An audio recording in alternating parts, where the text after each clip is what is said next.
স্ত্রী হাত বাড়িয়া রব্বুল আলামিনের দরবারে বলে, ইয়া রব, আল্লাহ, আমার স্বামী জাফর, আপনার নবী বলেছেন তিনি মুতার প্রান্তরের 2 নম্বর সেনাপতি। শুধু ঘোষণাই দেন নাই, তাকে শহীদ বলে ঘোষণা দিয়েছে।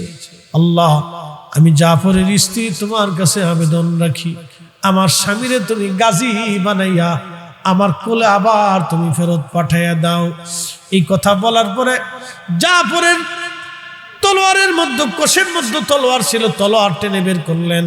তলোয়ার টেনে বের করে জাফর তলোয়ারটা ধরে তলোয়ারের পার্শ্বপিঠ দিয়ে স্ত্রীর পিঠের মধ্যে আঘাত করলেন। এই বিবি, কি দোয়া করো তুমি? কিসের দোয়া করো তুমি? রাসূল আমাকে শহীদ বলে ঘোষণা দিয়েছে, আমি শহীদ। একসাথে জোরে বলবেন আল্লাহু আকবার। না না, হয় না, আরো ইমানি জোরে বলেন আল্লাহু আকবার। এই বিবি, কিসের দোয়া করো তুমি? রাসূল আমাকে শহীদ বলে ঘোষণা দিয়েছি, আমি মুতার প্রান্তরের শহীদ, আমি আর কখনো গাজী হয়ে ফিরবো না। তুমি যতই দোয়া করো তোমার দোয়া আসমানে কবুল হবে না, কারণ আমার রাসূলের দোয়া আসমানে কবুল হয়ে গেছে। আল্লাহু আকবার। বের হয়ে গেলেন হযরতে জাফর। 2টা বাচ্চা পিছন থেকে বাবা বাবা বলে ডাকতেছিল। সন্তানের চেহারার দিকে একটা নজরও আর তাকান নাই, একটা বারও তাকান নাই। যদি সন্তানের চেহারার দিকে তাকায় মায়া লাগতে পারে, আর একটা বার যদি মায়া লাগে, রাসূলের হুকুম যদি অমান্য হয়ে যায়, জাফরের চিন্তা না, জীবন দিয়ে দিব, নবীর হুকুম অমান্য করা যাবে না। এরা রাসূলকে ভালোবেসে গেছে, ভালোবেসে গেছে। কথা কন না কেন, ঠিক না বেঠিক? হযরত জাফর চলে গেলেন জিহাদের ময়দানে। আব্দুল্লাহ বিন রাওয়াহা নতুন বিবি বিয়ে করে, যুবক, বাসর ঘরে স্ত্রী রেখে, বাড়ি স্ত্রী রেখে, নবী ডাক দিয়েছে, কে আসো? কুফার রোমান বাহিনী লক্ষ লক্ষ সৈন্য নিয়ে মদিনার দিকে ধেয়ে আসতেছে মদিনা আক্রমণ করার জন্য। তোমরা কে আছো? জিহাদের ময়দানে উপনীত হওয়া। হযরত আব্দুল্লাহ বিন রাওয়াহা স্ত্রী রেখে একটা নজরও বিবির চেহারা দেখেন নাই, ঘরে স্ত্রী রেখেই চলে আসলেন। পরিচয় হন নাই বিবির সাথে।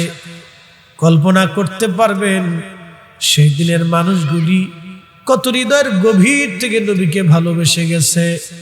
আহা, হৃদয়ের কত গভীর থেকে নবীকে ভালোবেসে গেছে, হৃদয়ের কত গভীর থেকে নবীকে ভালোবাসি। স্ত্রী নতুন বিবি বিয়ে করে ঘরের মধ্যে রেখেই চলে আসলেন তিনি। আল্লাহর নবী তাকে মুতার প্রান্তরে 3 নম্বর সেনাপতি ঘোষণা করলেন। শুধু ঘোষণা দেন নাই, আল্লাহর নবী তাকে শহীদ বলে ঘোষণা দিয়েছে। ও যুবক, সেই দিনের যুবক আব্দুল্লাহ বিন রাওয়াহা আজকে আমাদের দেশের যুবক। যুবকের হলো কি, এরা ইসলাম থেকে অনেক দূরে চলে যাচ্ছে। এ যুবক, কখন তোমার কলিজার ভিতরে রাসূলের প্রেম আসবে? কখন তোমার কলিজার ভিতরে আল্লাহর দ্বীনের প্রতি মহব্বত আসবে? কখন তোমার কলিজার ভিতরে আল্লাহর দ্বীনের প্রতি ভালোবাসা আসবে? কখন? এখনো কি সময় হয় নাই? আব্দুল্লাহ বিন রাওয়াহা রাদিয়াল্লাহু তাআলা আনহু তিনি ঘরের দরজার পাশে গেলেন, দেখতেছেন ওনার স্ত্রী ঘরের মধ্যে বসে বসে কোরআন শরীফ তেলাওয়াত করতেছে। একবার জোরে বলা যাবে আল্লাহু আকবার। আমাদের দেশের মেয়েরা বিয়ে হইলে ডেক্সের বাজে আনন্দ ফুর্তি নাচানাচি হাবিজাবি করতে থাকে। আমাদের দেশের ছেলেরাও তাই, একজনের বউ আরেকজনে নিয়ে নাচানাচি করে, কোনো ঠিক ঠিকানা নাই, সম্পূর্ণ বেহায়াপনা। সেই দিনের নারী কি চমৎকার বাসর করে বসে বসে কোরআন শরীফ পড়ে। একসাথে জোরে বলা যাবে কি মারহাবা। ও নারী সমাজ, তোমরা কি এখান থেকে শিখবা না? তোমরা কি এখান থেকে বুঝবা না? তোমাদের কি এখনো বুঝের সময় হয় না রে নারী? তোমরাই তো সর্বপ্রথম কালেমা পড়লা, তোমরাই কালেমার জন্য সর্বপ্রথম জীবন দিলা। তোমাদের পেট থেকেই তো বীর মুজাহিদ তৈরি হলো, তোমাদের পেট থেকেই তো বীর মুজাহিদ তৈরি হলো, তোমাদের কোলের মধ্যেই তো খালিদ বিন ওয়ালিদ লালিত পালিত হলো, তোমাদের কোলের মধ্যেই তো বীর মুজাহিদ আলী লালিত পালিত হলো, তোমাদের কোলের মধ্যেই তো হযরত ইমাম হুসাইন লালিত পালিত হলো, তোমাদের কোলের মধ্যেই তো ইমাম হাসান লালিত পালিত হলো। কোন দিন তোমাদের হুঁশ আসবে, কখন তোমাদের পরিবর্তন আসবে আমরা জানি না। হে নারী সমাজ, তোমাদের মর্যাদা এত, আল্লাহ রসুল বললেন একজন নারী একটা বেহেশত, একটা মেয়ে একটা জান্নাত। আল্লাহর নবী বলে গেলেন আমার উম্মত মায়ের সন্তুষ্টির মাধ্যমে সন্তানের জান্নাত। একসাথে বলা যাবে না আল্লাহু আকবার। পৃথিবীতে এত দাম আল্লাহ কারে দিল? মায়ের সন্তুষ্টি, সন্তানের জন্য জান্নাত। সুবহানাল্লাহ কি বলবেন? না না, আরো জোরে বলেন সুবহানাল্লাহ। আব্দুল্লাহ বিন রাওয়াহার ওয়াজটা পড়ে আসি। মায়ের সন্তুষ্টি আল্লাহর জান্নাত কথাটা বলে আমি লম্বা একটা আলোচনায় চলে যাব। তো মা বোনেরা আপনারা শুনে যান, মহিলাদের ভিতরে হাসাদ বেশি। হাসাদ মানে হিংসা, মহিলাদের মধ্যে হিংসা বেশি। মনে করবেন হুজুর কেন হিংসা বেশি? আপনাদেরকে বুঝাই। এক বাড়িতে 3 বউ, বড় ভাই, ছোট ভাই এবং মেজো ভাই। তো 3টা বউ, বড় ভাই একটা দামি একটা কাপড় নিয়ে আসছে, কাপড়ের দাম 5,000 টাকা। ছোট ভাই কাপড় নিয়ে আসছে দাম 3,000 টাকা। দেখবেন ঘরের মধ্যে তুফান উঠে গেছে। বলে তুফান কি? কয় আব্দুল আলিমের মার জন্য আব্দুল আলিমের বাপে 5,000 টাকা দিয়ে কাপড় আনছে, আর তুমি আমার জন্য 3,000 টাকা দিয়ে কাপড় আনছো। তোমার সংসার করব না, চলে গেলাম বাপের বাড়ি। যুদ্ধ লেগে গেছে। এটার নাম হলো হাসাদ। ওই স্ত্রী কৃতজ্ঞ, স্বামী যা দিয়ে কিনে এনে দিয়েছে, স্ত্রী বলবো আলহামদুলিল্লাহ স্বামী আমার, আপনার সামর্থ্য অনুযায়ী আপনি আমার যা দিয়েছেন আমি শুকরিয়া, আল্লাহর দরবারে খুশি আছি। এই স্ত্রী হলো নেককার স্ত্রী। কি কথা কন না কে? আমাদের মা বোনদের অন্তরে এগুলি হলো হাসাদ, হিংসা। এ মা বোনেরা আপনারা শুনে যান, এগুলি হিংসা করবেন না। আল্লাহ আপনাদেরকে একটা জাতি তৈরি করেছেন। আপনারা আম্মাজান হাওয়া আলাইহিস সালামের জাতি, আম্মাজান খাদিজাতুল কুবরা রাদিয়াল্লাহু আনহার জাতি। আপনারা এমন একটা জাত, যাই জাত সর্বপ্রথম কালেমা পড়ে ইসলামকে ধন্য করেছে। কি কথা কন ঠিক কিনা?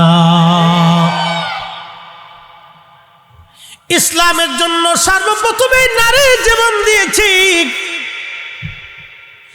ইসলামকে সর্বপ্রথম বরণ করে নিয়েছে নারী। ইসলামের জন্য সর্বপ্রথম জীবন দিয়েছে নারী। একসাথে বলবেন আল্লাহু আকবার। কল্পনা করতে পারবেন এই দিনকে, এই কোরআনকে সর্বপ্রথম বুকে নিয়েছে নারী। এই কোরআন ও দ্বীন ও মিল্লাতের জন্য, রাসূলের প্রেমে, কালেমার জন্য জীবন দিয়েছে সর্বপ্রথম নারী। যে নারীর নাম হযরত সুমাইয়া রাদিয়াল্লাহু আনহা। আহা, তিনি একজন দাসী ছিলেন, খুবই হত এবং দরিদ্র। হযরত সুমাইয়া রাদিয়াল্লাহু আনহা খুবই দরিদ্র এবং হত। তিনি দাসী ছিলেন বিদায় আবু জাহেলের লোকেরা তাকে ধরে নিয়ে আসলো।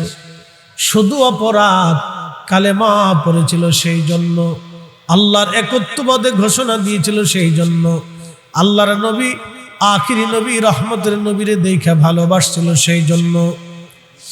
হযরত সুমাইয়াকে ধরে হাত পা গুলি বেঁধে সেই দিন আবু জাহেল সুমাইয়া রাদিয়াল্লাহু আনহার গুপ্তাঙ্গে বর্ষার আঘাত মেরে মেরে খুব নির্মমভাবে তাকে হত্যা করেছিল। আপনি কল্পনা করতেও আপনার শরীর শিরে উঠবে, আপনার পশমগুলি দাঁড়ায় যাবে, আপনার কাছে অস্থির লাগবে এটা কি করে হতে পারে। একজন গরিব দুঃখী দাসী মানুষ, কোনো অপরাধ নাই, শুধু অপরাধ লা ইলাহা ইল্লাল্লাহু মুহাম্মাদুর রাসূলুল্লাহ সাল্লাল্লাহু আলাইহি সাল্লাম। এই কালেমার সাক্ষ্য দেওয়ার জন্য সুমাইয়াকে ধরে এনে গুপ্তাঙ্গে বর্ষা মেরে মেরে নির্মমভাবে তাকে হত্যা করা হয়েছিল। সুমাইয়া শুধু চিৎকার করে বলছিল, রব্বানা লা তুজিগ কুলুবানা বা'দা ইয হাদাইতানা ওয়া হাব লানা মিন লাদুনকা রাহমাতান ইন্নাকা আনতাল ওয়াহ্হাব। রব গো, আমি কালেমা পড়ছি, ঈমান আনছি, ওরা আমাকে নির্দয় নির্মমভাবে মেরে ফেলতেছে। আল্লাহ, আমি এমন সময় মারা যাচ্ছি, আমার কাল থেকে যেন ঈমান চলে না যায়, আমার কাল থেকে যেন ঈমান চলে না যায়, আমার কাল থেকে যেন ঈমান চলে না যায়। সিজদার মধ্যে পড়ে সে শহীদ হয়েছে। জীবনের শেষ সময়ের জন্য খোদার দরবারে সিজদা দিতে শাহাদাতের অমৃত সুধা পান করছে। পৃথিবীর মানুষকে দেখিয়ে দিয়ে গেছে, হে মানুষ দেখো, সুমাইয়ার উত্তরসূরি এখনো জমিন থেকে চলে যায় নাই, খালিদ বিন ওয়ালিদের উত্তরসূরি জমিন থেকে চলে যায় নাই, হযরত আলীর উত্তরসূরি জমিন থেকে চলে যায় নাই, হযরত হানজালার উত্তরসূরি জমিন থেকে চলে যায় নাই, হযরত রাসূল করিমের বীর মুজাহিদ সাহাবী হযরত জাফর, হযরত যায়েদ, হযরত আব্দুল্লাহ বিন রাওয়াহার উত্তরসূরিরা, হযরত ইমাম হুসাইনের উত্তরসূরিরা জমিন থেকে এখনো মরে যায় নাই। কথা বলেন ঠিক না বেঠে? আল্লাহু আকবার। শাহাদাতের জন্য আজ কত বড়, শুধু শহীদই হয় নাই, শহীদি তামান্না তো আছে অন্তরের ভিতরে, এমন এক তামান্না যে আমি শহীদ হব এবং সিজদার মধ্যে পড়ে আমি আল্লাহর দরবারে হাজির হব। আল্লাহু আকবার। শুধু তাই নয়, আমি শহীদ হব, সিজদার ভিতরে পড়ে আল্লাহর দরবারে আমি হাজির হব। ঠিকই আপনি কল্পনা করতে পারবেন, বুলেটে পার হয়ে শরীর থেকে রক্ত ঝরে যাচ্ছে। আল্লাহু আকবার। সমস্ত শক্তি তার নিঃশেষ হয়ে যাচ্ছে। চেষ্টা করতেছিল বারবার সিজদায় যাওয়ার জন্য, কিন্তু শক্তিতে কুলায় পারতেছে না সিজদা, কি করে সিজদা দিবে। ওই অবস্থায় সিজদার মধ্যে পড়ে গেল সে। আল্লাহু আকবার। আমার মনে পড়ে গেল রাসূলুল্লাহ সাহাবীদের কথা। হযরত আল্লাহর নবী মুতার প্রান্তরে 3 জন সাহাবীকে নবীজি সেনাপতি ঘোষণা করলেন। না বললেই নয়, যুবক ভাইরা আপনারা বুঝবেন না যদি ঘটনা পরিপূর্ণটা না বলি। আল্লাহর পথের পথিক এই বীর মুজাহিদ তিনি কেন সিজদার মধ্যে তার শাহাদাতের মৃত্যু তামান্না করলো, কেন হাজার শত চেষ্টার পরে সমস্ত শক্তি দিয়ে সে সিজদার মধ্যে পড়ে গেল। কারণ কি, আমার দেশের অনেক যুবকরা নামাজি পড়তে চায় না, আর এই যুবকটা তিনি শুধু মৃত্যু কামনা করে নাই, শাহাদাতের মউত, শুধু শাহাদাতের মৃত্যু কামনা করে নাই, সে সিজদার ভিতরে মৃত্যু কামনা করলো। এরা কোন ধরনের উত্তরসূরি? আল্লাহর নবী মুতার প্রান্তরে 2 লক্ষ কাফের ধেয়ে আসতেছে মদিনা আক্রমণ করার জন্য। আল্লাহর নবী বললেন, তোমরা কে আসো জিহাদের জন্য প্রস্তুতি নেবা? তোমরা প্রস্তুতি নাও। মাত্র 3000 সাহাবী আল্লাহর নবীর সামনে দাঁড়ায় গেল। ওইদিকে কাফেরের সংখ্যা 2 লাখ আর মুসলমানের সংখ্যা মাত্র 3000। আল্লাহর নবী সবাইকে দাঁড়া করাইলেন, কাতারবদ্ধভাবে দাঁড়িয়ে গেল অস্ত্র শস্ত্র নিয়ে। নবীজি ঘোষণা দিলেন, এই যুদ্ধের সেনাপতি আমি প্রথম ঘোষণা করলাম, আমার পালিত পুত্র যায়েদ বিন হারসাকে আমি নিযুক্ত করলাম। যায়েদ শহীদ হয়ে যাওয়ার পরে আমার চাচাতো ভাই জাফর সে সেনাপতির দায়িত্ব পালন করবে। আমার জাফর যদি শহীদ হয়ে যায় তাহলে আব্দুল্লাহ বিন রাওয়াহা সেনাপতির দায়িত্ব পালন করবে। আব্দুল্লাহ বিন রাওয়াহা শহীদ হয়ে যাওয়ার পরে তোমরা সৈন্যবাহিনীর সদস্য যারা আছো মুজাহিদ, তোমরা একজনকে সেনাপ্রধান বানায় জিহাদ পরিচালনা করবে। চিন্তা করেন, কাফেরের সংখ্যা 2 লাখ, 1 লক্ষ রোমান সৈন্য আর 1 লক্ষ আরাবিয়ান রোমান। সরাসরি রোম থেকে 1 লক্ষ সৈন্য আসছে, আর আরাবিয়ান রোমান খ্রিস্টান দিয়ে, আরবি খ্রিস্টান এবং রোমান দিয়ে আরো 1 লক্ষ, মোট 2 লক্ষ কাফেরের বিরুদ্ধে মাত্র 3000 সেনা সেই দিন দাঁড়ায় গেল। অস্ত্র শস্ত্রের বল না, ইমানি বল নিয়ে তারা দাঁড়ায় আছে। কি কথা কর না কেন, ঠিক কিনা? 2 লক্ষ মানুষ যদি পাথর ছুঁড়ে মারে তো 3000 মানুষ ময়দানে দাঁড়াইতেই পারবে না। যুদ্ধ করা লাগবে না, খালি পাথর মারবে। 2 লক্ষ মানুষ যদি 3000 মানুষের পাথর মারে তাও তো যুদ্ধে দাঁড়াইতে পারে না। কত দৃঢ় পাহাড়ের মতো মজবুত উহুদ পাহাড়ের মতো সেই দিন তাদের ঈমান ছিল।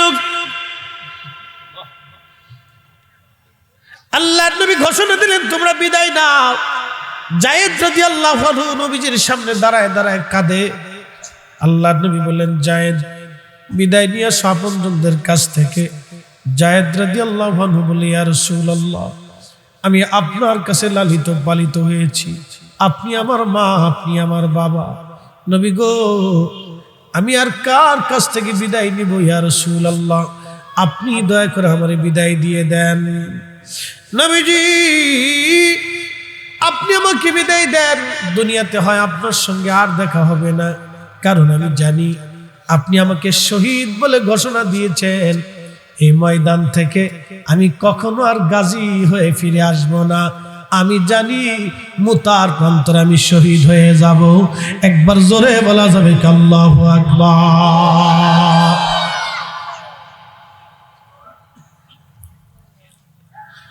মুতার প্রান্তরে আমি শহীদ। আপনি নবী বলেছেন আমি শহীদ, আমি শহীদ, আমি আর গাজী হয়ে ফিরবো না, আমি জানি আমি শহীদ। ওই তামান্না নিয়ে আমি রওনা দিলাম। নবী গো, আপনি আমাকে মাফ করে দিয়েন, দুনিয়াতে আর দেখা হবে না, কারণ আপনি আমাকে শহীদ বলে ঘোষণা দিয়েছেন। পরপরে আপনার সঙ্গে আমার দেখা হয়ে যাবে ইয়া রাসূলুল্লাহ, ক্ষমা করে দিবেন আপনি আমাকে। আল্লাহর নবী যায়েদকে বুকের মধ্যে জড়িয়ে ধরলেন, চুমু খেয়ে বিদায় দিয়ে দিলেন। জাফর বাড়ি চলে গেছে। হযরতে জাফর হযরত আলী রাদিয়াল্লাহু আনহুর আপন ভাই, নবীজির চাচা আবু তালিবের সন্তান, আল্লাহর নবীর আপন চাচাতো ভাই ছিলেন জাফর রাদিয়াল্লাহু আনহু। বাড়ি চলে গেলেন। 2টা ছোট ছোট তার ছেলে সন্তান ছিল। আহা, জাফর বাড়ি যাওয়ার পরে স্ত্রীকে বলেন, বিবি রে, আমাকে আল্লাহ রসুল মুতার প্রান্তরের 2য় নাম্বার সেনাপতি ঘোষণা দিয়েছেন। শুধু সেনাপতি ঘোষণা দেন নাই, বিবি রে, আমাকে আল্লাহর নবী শহীদ বলে ঘোষণা দিয়েছেন। বিবি আমার আগের সেনাপতি যায়েদ শহীদ হলে আমি সেনাপতি, আমি শহীদ হলে আব্দুল্লাহ বিন রাওয়াহা সেনাপতি। আমি জানি রসুল আমাকে শহীদ বলে ঘোষণা দিয়েছে। বিবি আমার, আমি কোনোদিন আর গাজী হয়ে ফিরে আসব না, আমি শহীদ হয়ে যাব রে বিবি, আমার বিদায় দাও। সন্তানদেরকে দেখে রাখো, মুজাহিদ বানায়ো, আল্লাহর পথের পথিক বানায়ো। বিবির সন্তানদেরকে তোমার কাছে আমানত দিয়ে গেলাম।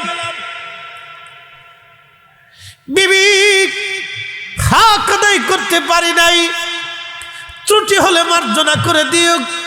দুনিয়াতে আর কোনোদিন দেখা হবে না, হাসরের ময়দানে আবার দেখা হবে তোমার সঙ্গে।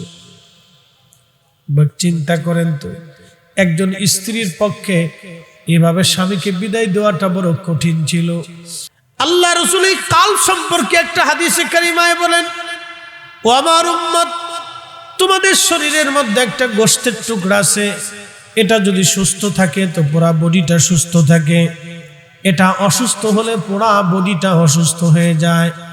আলা ওয়াহিয়াল কাল, সাবধান, এটা তোমার অন্তঃকরণ, তোমার কাল। খুব মনোযোগ দিয়ে, এত কিছু বাদ দিয়ে হাতের কথা বললেন না, চোখের কথা বললেন না, কানের কথা বললেন না, জবানের কথা বললেন না, পায়ের কথা বললেন না, অন্য কোনো অঙ্গ প্রত্যঙ্গের কথা নবী বলেন নাই। কালবের, কারণ কালবের মধ্যে রিয়া থাকে, কালবের মধ্যে হিংসা থাকে, কালবের মধ্যে কামনা থাকে, কালবের মধ্যে বাসনা থাকে, কালবের মধ্যে হাসাদ থাকে, কালবের ভিতরে যাবতীয় সব এক নেগেটিভ এবং পজিটিভ কালবের মধ্যে থাকে। এই কাল যদি কোনো বান্দা সালিম করতে পারে, তাহলে কালবের কারণে বান্দার বডি সালিম হয়ে যায়, এই কালবের কারণে বান্দার দেহ সালিম হয়। কালব যদি হিংসা মুক্ত থাকে তাহলে বডিও হিংসা মুক্ত হয়ে যায়। কাল যদি রিয়া মুক্ত থাকে বডি রিয়া মুক্ত হয়ে যায়। অহংকার মুক্ত থাকলে বডি অহংকার মুক্ত হয়ে যায়। এই কাল যখন আল্লাহকে সেজদা দেয় তখন বডিটা আল্লাহকে সেজদা দেয়। এই কাল যখন রোজা রাখে তখন সমস্ত দেহ রোজা রাখে। সেটা তোমার অন্তঃকরণ, এটা যদি সুস্থ হয় পুরা বডি সুস্থ, এটা অসুস্থ হলে পুরা বডি অসুস্থ। খুব মনোযোগ দিয়ে কথাগুলি শুনে যাবেন। বলবেন হুজুর আরো ব্যাখ্যা করে শোনান। আমি আরো ব্যাখ্যা করে আপনাকে শোনাই। আমি নামাজ পড়তে গেলাম, ওযু যদি না থাকে, সুন্দর পাগড়ি আছে, সুন্দর জুব্বা আছে, সুন্দর পোশাক আছে, সুন্দর জায়নামাজ আছে, আমার ওযু নাই, আপনারা বলেন নামাজ হবে? আরো বুঝাইতেছি আপনাকে। একজন ব্যক্তি সারাদিন পরিশ্রম করে 500 টাকা রুজি করলো। অনেকে দেখবেন যারা দিন মজুর আছে, সারাদিন পরিশ্রম করে 500 টাকা 700 টাকা রুজি করে, আসেন এরকম বহু আছে বাংলাদেশে। সারাদিন পরিশ্রম করার পরে, কাজ করার পরে সে 700 টাকা রুজি করে, অথবা 1000 টাকা রুজি করে, অথবা 500 টাকাও রুজি করে। অনেক দিন মজুর আছে, সারাদিন কাজ করে, সকাল 8টা থেকে বিকাল 4টে পর্যন্ত সে মাঠের মধ্যে কাজ করে, মাত্র মাইনে পায় 500 টাকা। এই 500 টাকা রুজি করার পরে কোন রকম বাজার করে বাড়ি নিয়ে গেল, ডাল ভাত অথবা একটু সবজি দিয়ে রাত্রিবেলা মা বাবারে নিয়ে খাইলো। এশার নামাজ পড়ে রাত্রিবেলা ঘুমাইলো, ফজরের নামাজ পড়ে আবার কাজে বের হয়ে গেল। সারাদিন পরিশ্রম করে আবার ফিরে আসলো, এশার নামাজ পড়ে ওই হালাল খাবার দিয়ে খাইয়া রাত্রিবেলা ঘুমাইলো। আর একজন ব্যক্তি সুদে ঘুষে হারামে অন্যের সম্পদ মারিয়া দিয়া কোটি কোটি টাকার মালিক হইয়া, ওই লোকটা গরুর গোশত আনিয়া কালা ভুনা বানাইয়া সুন্দর করে খাইয়া রাত্রিবেলা খেয়ে এশার নামাজ পড়ে ঘুমাইলো। এইভাবে হারাম খাবার দিক 36 বছর ধরে সে এশার নামাজ পড়ল, অথবা তার জীবনের 60 বছর এশার নামাজ ওইভাবে পড়লো। ফজরের নামাজ পড়লো, জোহরের নামাজ পড়লো, আসরের নামাজ পড়লো, মাগরিবের নামাজ পড়লো। ওই যে একজন ব্যক্তি সারাদিন পরিশ্রম করে হালাল খাবার দিয়ে রাত্রিবেলা এশার নামাজ পড়িয়া ওই রাত্রিবেলা ঘুমাইছে, তার এক ওয়াক্ত এশার নামাজ আর ওই হারাম করে সারা জীবনের এশার নামাজ যদি আর এক পাল্লায় দেন, হালাল যে ভক্ষণ করার এশার নামাজের এক ওয়াক্ত এশার নামাজের ওজনের সমান হবে না। কি কথা বলেন না কেন, ঠিক কিনা? মহিলাদের অন্তরে হিংসাটা বেশি। মা বোনরা যারা শুনতেছেন মন খারাপ করেন না, আমার বোনেরা, আপনাদেরকে মায়ার দৃষ্টিকোণ থেকে বলি। কারণ আমাদের তো সুন্দর করে বেঁচে থাকার দরকার, আমাদের তো ঝগড়া করার দরকার না। আমরা সবাই মিলে মিশে থাকবো। আমাদের ছোট গ্রাম, মায়ের সমান, আলো দি বায়ু দি বাঁচাইছে প্রাণ, মাঠ ভরা ধান তার জল ভরা দিঘি, চাঁদের কিরণ লেগে করে ঝিকিমিকি, আম গাছ জাম গাছ বাঁশঝাড় যেন মিলেমিশে আসে ওরা আত্মীয় হেন। সকালে সোনার রবি পূর্ব দিকে উঠে, পাখি ডাকে বায়ু বয় নানা ফুল ফোটে। কবি তো সুন্দর করে কবিতা শোনায় লিখে দিয়ে গেল, কবির ভাষাও তো সুন্দর। ফুলে সাদা কাফন পরাইবে, আল্লাহুম্মা সাল্লি আলা, মাশাআল্লাহ, আল্লাহু আকবার, মুহাম্মাদ ওয়া আলা আলি সাইয়্যিদিনা। একটু জিকির করি, লা ইলাহা লা ইলাহা হক, লা ইলাহা হক, লা ইলাহা হাসবি রাব্বি ربي جل الله ما في قلبي غيره নূর মুহাম্মদ বলি নূর মুহাম্মদ পড়ি লা ইলাহা ইল্লাল্লাহ লা ইলাহা হক লা ইলাহা লা ইলাহা ইল্লাল্লাহ মুহাম্মাদুর রাসূলুল্লাহ সাল্লাল্লাহু আলাইহি ওয়াসাল্লাম।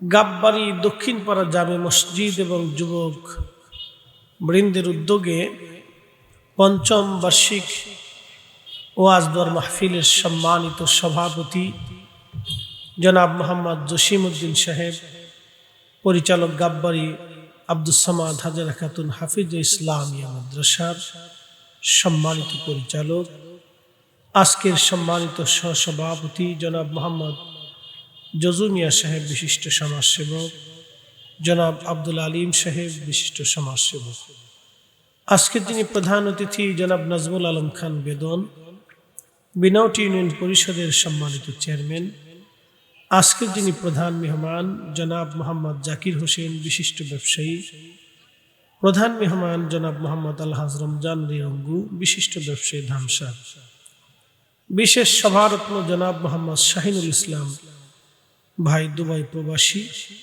উপদেষ্টা জনাব মোহাম্মদ আবু কাউসার সাহেব, প্রধান সহকারী এসপি অফিস ব্রাহ্মণবাড়িয়া।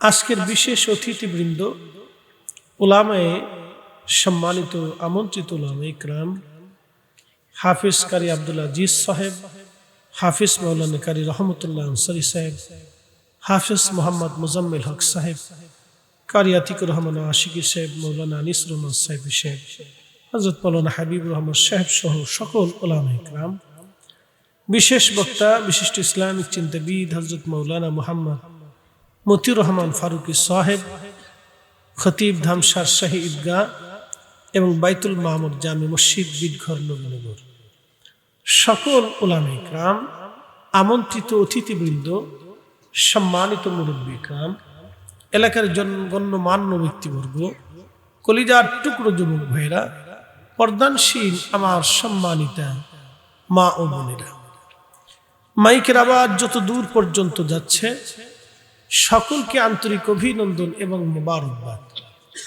শুকুর এবং সুজুদ সেই মহান রব্বে করিমের শাহানশাহী দরবারে, যিনি আমাকে এবং আপনাকে আজকে আকাশকে মেঘ মুক্ত করে ঠান্ডাকে একটু কমিয়ে দিয়ে আমাদের জন্য একটু বসার পরিবেশ তৈরি করে দিয়েছেন, আল্লাহর বেহেশতের বাগানে আসার সুযোগ করে দিয়েছেন। অনেক মানুষ ইচ্ছা করলেই আজকের এই বেহেশতের পরিবেশে আসার সুযোগ হবে না।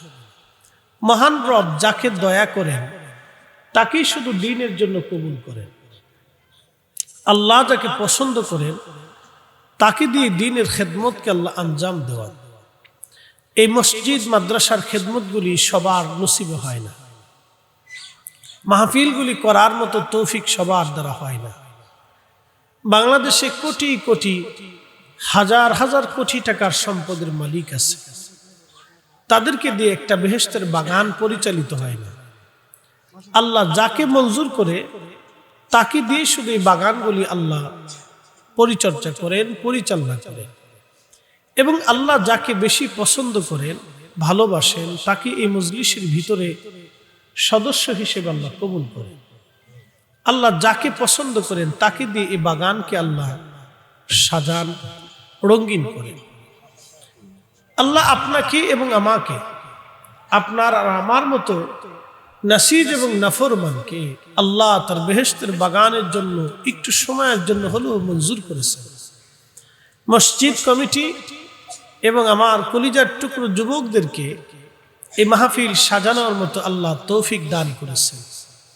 এই জন্যে মহান মালিক মালিকুল মুলক আল্লাহ সুবহানাহু ওয়া তাআলার আলিশান দরবারে আমরা একসাথে সকলে শুকরিয়া করে বলি আলহামদুলিল্লাহ। প্রিয় উপস্থিতি, আল্লাহ দরবারে আরো শুকরিয়া করি যিনি সর্বশ্রেষ্ঠ নবী, সমস্ত নবীদের যিনি শিরোতাজ এবং ইমামুল মুরসালিন, রাহমাতুল লিল আলামিন, সাইয়্যিদুল কাউনাইন ওয়াস সাকালাইন, মাকামে মাহমুদ ওয়ালা, হাউজে কাউসার ওয়ালা।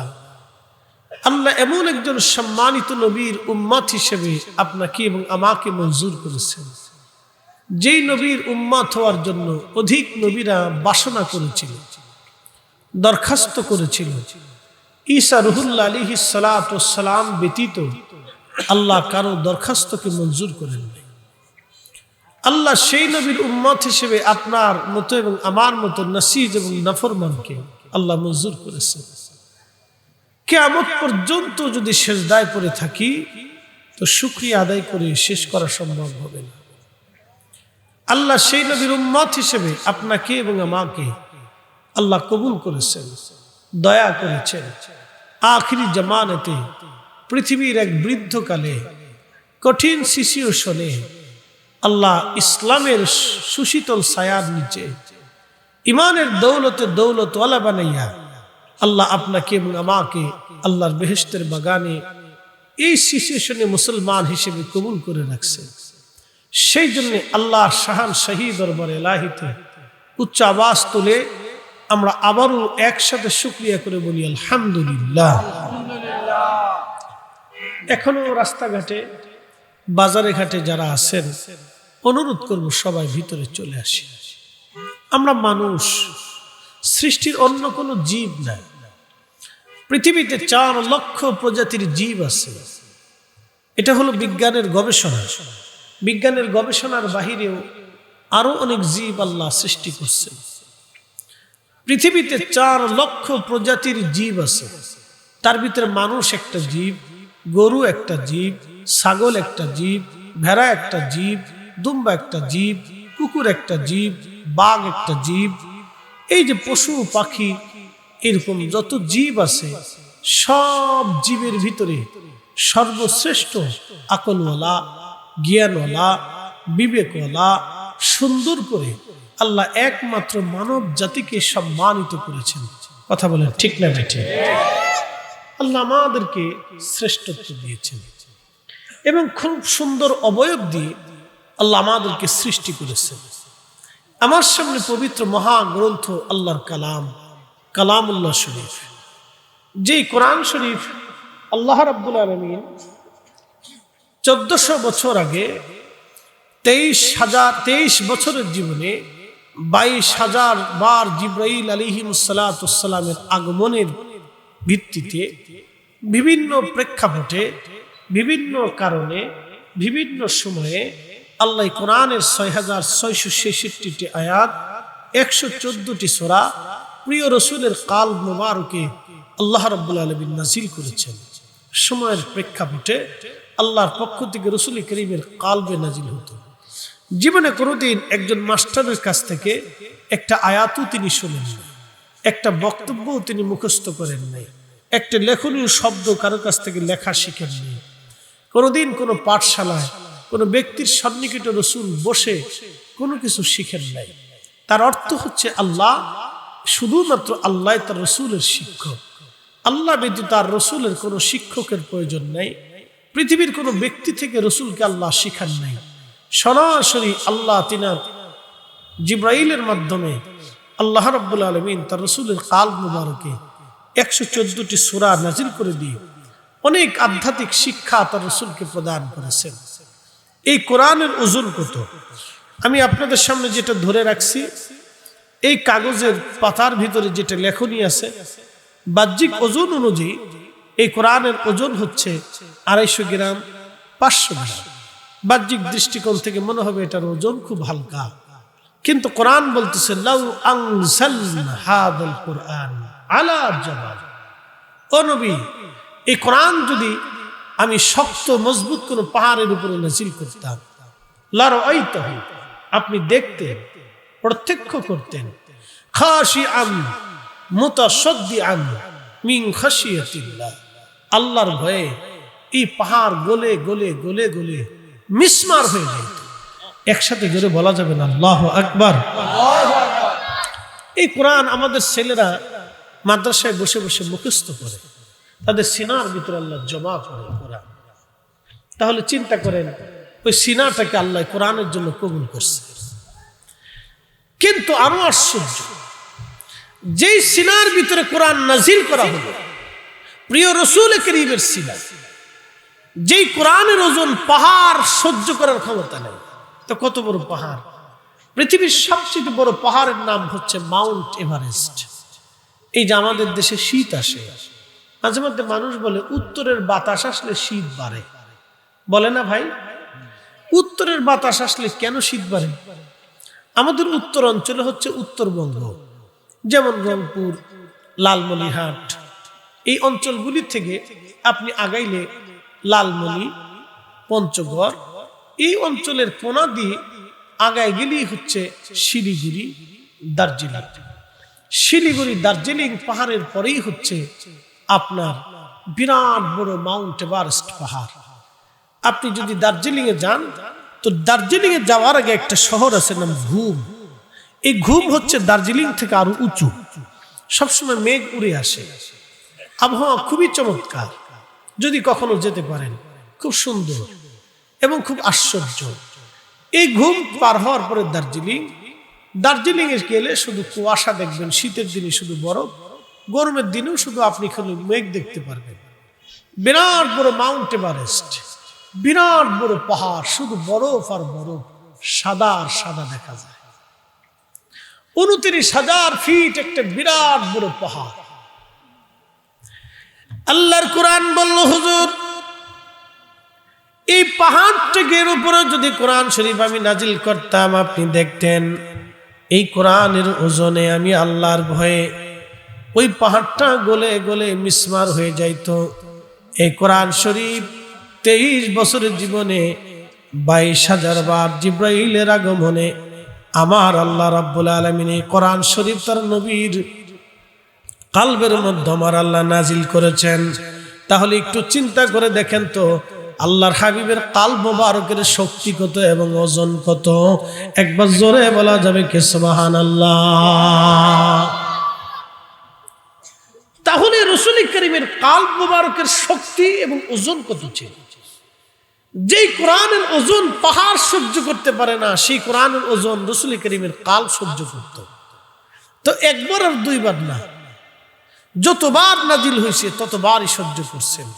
তাহলে রাসূল কারীমের কালব কত মজবুত ছিল। প্রিয় উপস্থিতি,